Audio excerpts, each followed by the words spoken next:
Have you ever noticed how deeply uncomfortable silence can feel, not because something is wrong, but simply because no one else is there? That uneasy stillness, that void where no voice fills the space, no screen glows for your attention, no one is watching or listening. In our hyper-connected world, solitude has become almost synonymous with suffering. We are conditioned to believe that being alone is unnatural, even dangerous, a sign of something broken inside us. But what if that belief itself is the illusion? What if the fear of solitude is the real epidemic? The US Surgeon General has declared loneliness a public health crisis. Yet, consider this. A study revealed that many people would rather endure electric shocks than sit quietly alone with their thoughts. Electric shocks pain over peace. How did we, as a society, become so terrified of our own company? How did we let the art of being alone morph into something to be avoided at all costs? Some people treat solitude like a contagious disease. They fill every hour with noise, with people, with distractions, anything to avoid facing themselves. A lunch without company feels unbearable. An evening without a screen becomes a form of torture. Yet, others choose a different path. They dine alone, walk alone, even laugh alone, and in these moments of stillness, they do not find sadness. They find strength. They find something the noisy world cannot offer: clarity. The truth is, solitude is a double-edged sword. It can either consume you or awaken you. It is not the absence of others that makes us feel lonely. It is the absence of connection to ourselves. In this video, we're going to explore why choosing solitude might just be the most powerful decision you ever make in your life. Stay with me, because what you're about to discover could change the way you experience silence forever.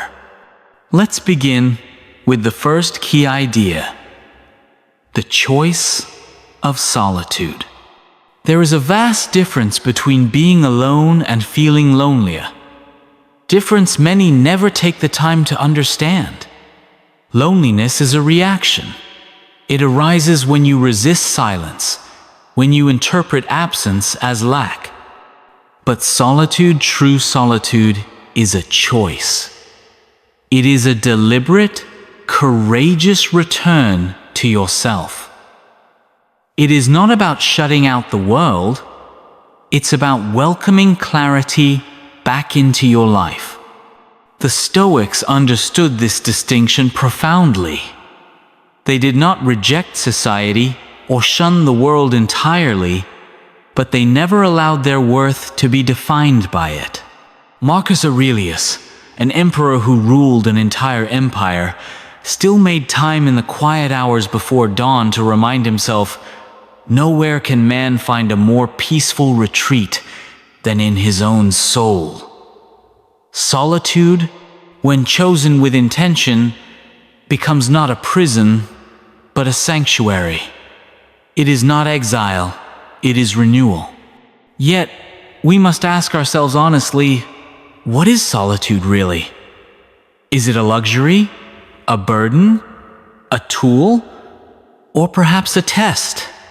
Solitude, for all its immense value, also carries risks, particularly when misunderstood.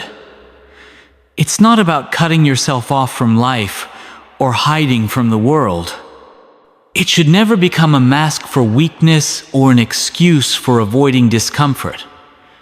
When used as an escape from responsibility, solitude becomes retreat in disguise, not strength. So, how long is too long to be alone? The Stoics would not measure solitude by hours or days, but by its effects. If your time alone leads to greater composure, discipline, and self-knowledge, it is time well spent. If, however, it leads to disorder, indulgence, or escapism, it is no longer solitude, it is self-abandonment, masquerading as introspection. Interestingly, a study of over 15,000 individuals revealed two striking truths. First, the more densely populated a place is, the lower the contentment of those who live there. And second, individuals with greater intellectual depth and clarity tend to thrive in solitude. Why is that?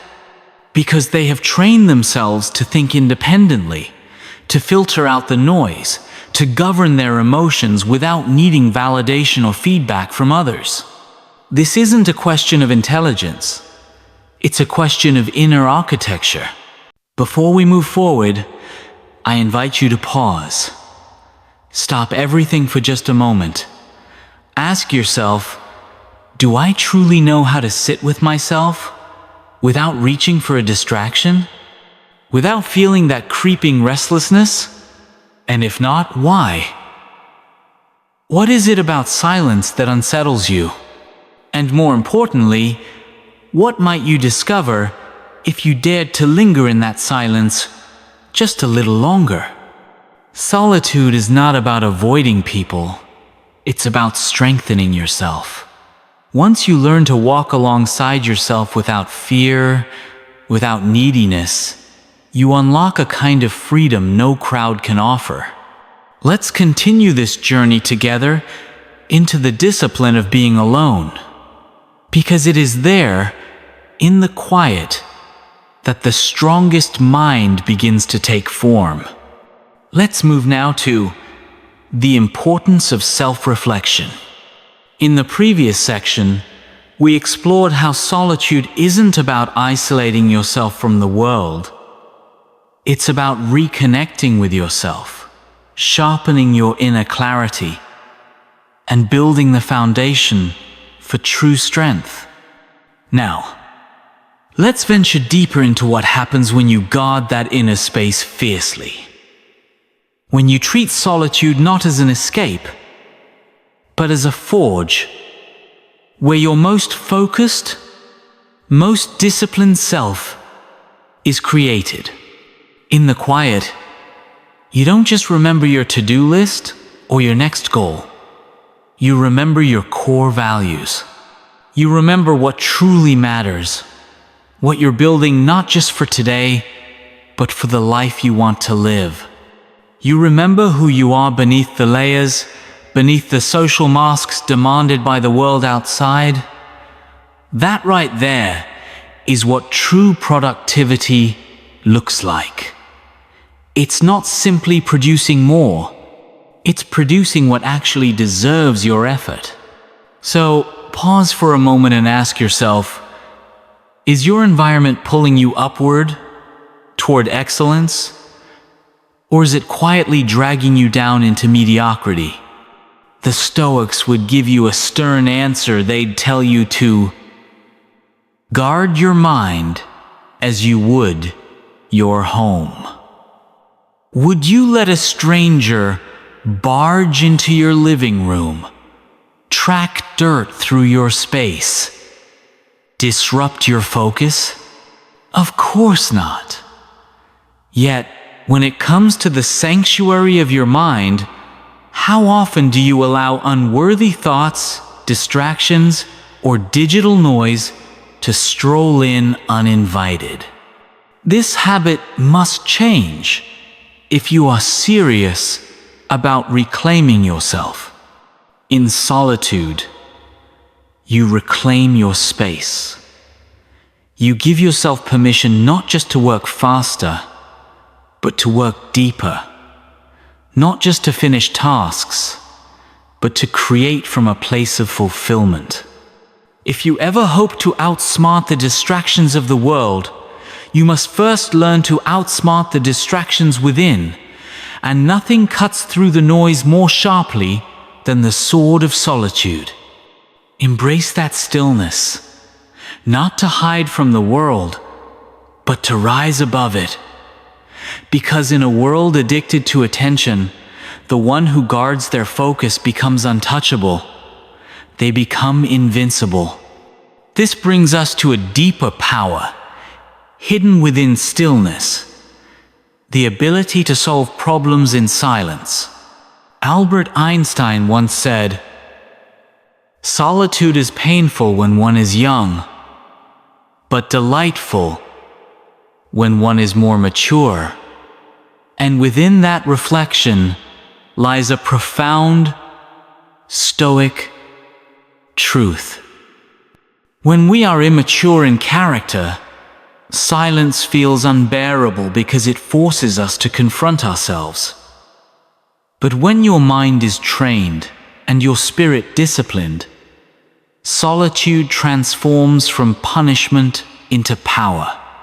Especially when life throws you challenges that seem impossible to untangle. The greatest solutions rarely arrive from the outside. They don't come from endless searching, frantic asking, or relentless Googling. They emerge from within, from stillness. When faced with chaos, most people panic. They scramble. They grasp for quick fixes. They flood their minds with noise, hoping to drown out the problem. But the Stoic? The Stoic remains calm. They turn inward, not to escape the problem, but to meet it from a higher ground. In solitude, the mind shifts from reaction to observation. Like peeling layers from an onion, the problem begins to unfold in its true form. The emotional noise fades. The fake urgency dissolves. What once felt overwhelming suddenly reveals its structure, its logic. As Epictetus once reminded us, circumstances don't make the man, they only reveal him to himself. And the man or woman who never stops to reflect in solitude will never see what is waiting to be revealed. This is the power of stillness. The Stoics knew it. The great artists, inventors, and thinkers lived by it. Da Vinci, Einstein, Seneca, when they faced resistance, they didn't distract themselves with entertainment or seek comfort in idle chatter. They sat. They walked. They let the silence speak first. Because the best answers don't come when you force them, they appear when you allow your mind to roam freely, but with discipline. Your mind, like a sword, needs both tension and space to sharpen. There are moments for intense focus when you're studying, building, acting, but the other kind of power, the one that leads to deep insight, comes when you are doing seemingly nothing. When you walk alone, when you sit quietly, when you let thoughts rise without force. That's when your unconscious connects the hidden dots you didn't even know existed. You remember lessons from years past. A moment from last week resurfaces. A quote from Marcus Aurelius gains new relevance. And suddenly, the problem that haunted you no longer seems insurmountable. Not through brute effort, but through calm understanding. So yes, solitude sharpens problem solving, but not because it changes you into someone else. It reveals who you've always been underneath the clutter. A person with reason, with clarity, with access to a quiet, indestructible core that most have forgotten exists because they buried it under years of noise, avoidance, and distraction. In silence, that part of you speaks. And when you hear it, You no longer need advice from others. You need action. Yet here lies the paradox. Despite all these benefits, very few people truly embrace solitude. Why? Because solitude demands confrontation. It demands that you face your distractions, your weaknesses, your delayed problems, the ones you've been expertly avoiding. But this confrontation is essential. It's the gateway to wisdom. As Seneca warned us, it is not that we have a short time to live, but that we waste much of it. And what greater waste is there than avoiding the silence where your deepest solutions are patiently waiting? So the next time you feel stuck, resist the urge to reach for another video, another opinion, another voice. Don't flood your mind with more input. Instead, find a quiet room, close the door, and return to yourself. The Stoics would say, the answer you're searching for is already within you. Your only job is to remove what blocks it. And solitude, when embraced with courage and discipline, clears that path.